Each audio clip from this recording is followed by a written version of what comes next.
You're choosing your path as a designer, getting into this entire design field. But I think in a way it was also the genesis of your organization. So if you can just take us through the birth of Elephant Design, and maybe within that also the core members and the entire story. Just give us the entire story around the birth. So what happened at NIT was very interesting. I went from the 12th standard science, and if those of you who've done 12th science or have seen anyone doing it, there's a test every week, and there are all the time you're running after some marks, some tests, something or the other. And then the big monster of the exam happens, which is supposed to be your life-defining exam and so on. And then I went to NIT, which had no exams. There is a place on earth where there are no exams. There are no 45-minute lectures. There are no teachers who you call by sir or ma'am. You call them by first name. There is no teaching, no textbooks. So there is only facilitation to learning. So this was like, it sounds like heaven on earth, but it's a huge shock when you go from one system into the other.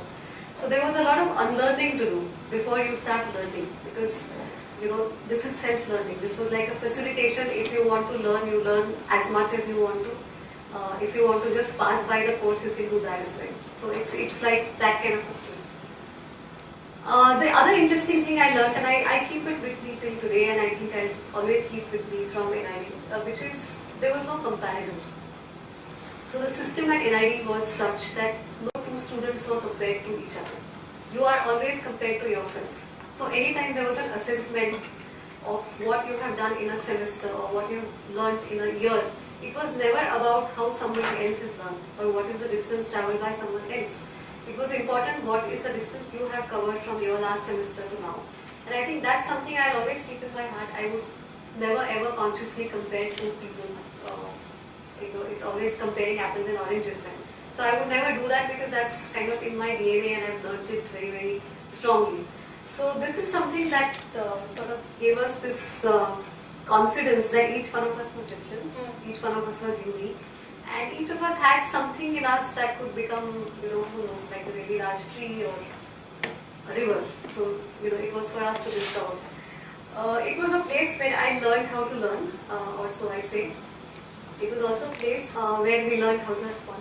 And it was a place where we discovered friends for life. So these are campuses which many of you would have been a part of, where you spend 24 hours with your friends and with your classmates, and from morning to early morning there are sessions about life, philosophy, design, culture, usability, people and so on.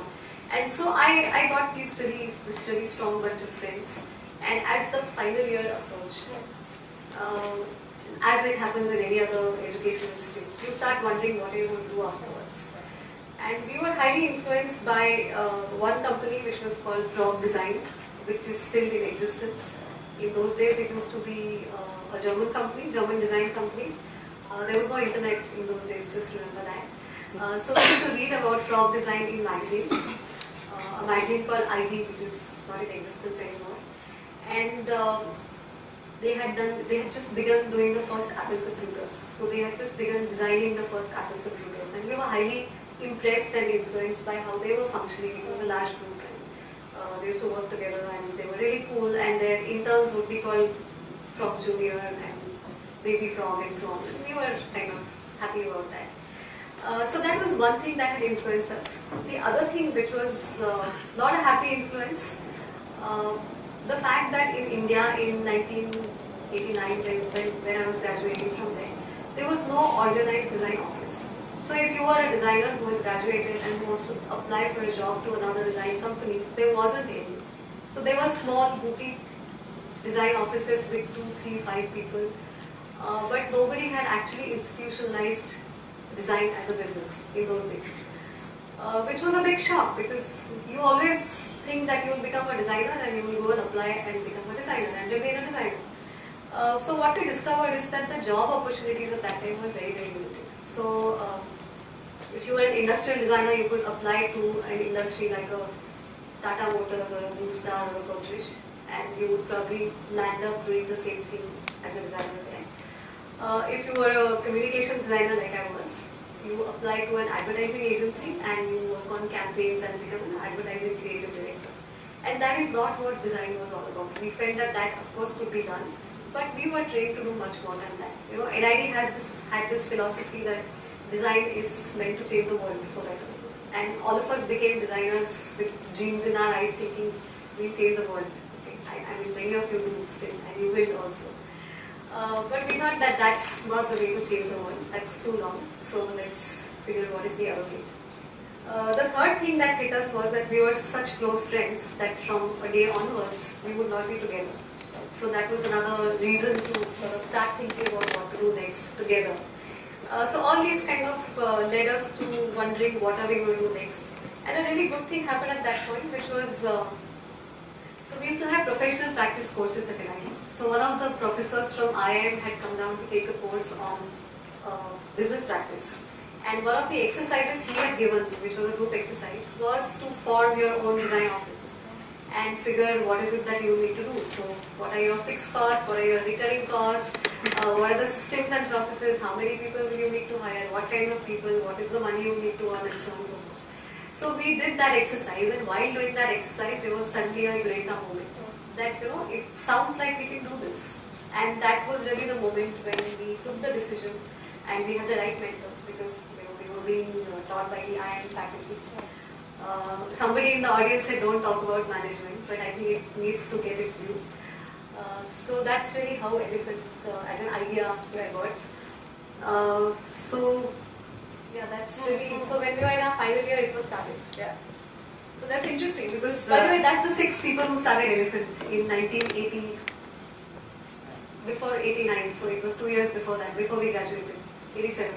We had made one visiting card with all the 6 names, and whoever is giving would tick mark in front of his or her name.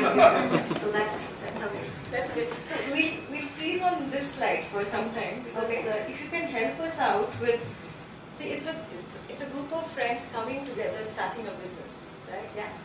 Each one has a professional qualification. So it's, as you mentioned, around communication design or visual or other elements of design. Apart from that, and I think a glimpse of that you may have got during that project, that activity you were doing with your professor. But when you came together, what unique strength did you see each one of the 6 individuals bringing to the table to set up this venture? Beyond the, the professional qualification, the technical qualification.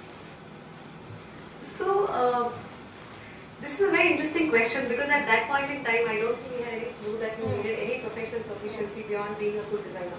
Okay. So honestly, we didn't think about what are the other qualities that other people had and whoever had. But what we prepared ourselves was that how do we really sharpen the skills that we brought to the table. So for example, whoever was the industry designer, or whoever was the filmmaker among us, or whoever was the communication person, all of us used those 2 years before graduating. Each of the holidays and each of the projects we used to hone our skills in that. And to do that, we worked with various designers, various companies, various organizations, and we learned what happens, what is the culture that you need to have, what is the kind of money you need to charge, how do you ask for payments, and so on and so forth. Because I think in your case it's all the more challenging because you really didn't have that many There was no benchmarks benchmark. to That's work true. on. That's Yeah. true. So yeah, so two things. One is that there was no internet, so you had no clue to what the world was doing. The other is there was no other company who had done this before us at this scale. So I won't say there were no design offices. There were, but nobody had thought of scale. So we were here to think of scale. We were here to think of how can be a large dream made even bigger and so on. Or also how to do a multidisciplinary design company. So it wasn't just going to be about one discipline or the other. So since there was no benchmark, we had no clue what we really needed. So I would say that part came in only after we really started. But before going to that, maybe this is the moment to tell you the elephant story. Yes. So We why want to elephant? know. I mean, we got a hint, right? Frogs to elephant. I don't know. Maybe there is a connection there. We are seeing. But I'll share a very interesting story there. It happened yesterday when Ashwini and I, we were trying to just coordinate a quick chat. That okay, we are meeting tomorrow and this is the time and this is what we are going to do. We missed each other's call and not connecting. So then finally Ashwini called me on my mobile and it said elephant calling. So I said, oh, this is nice. So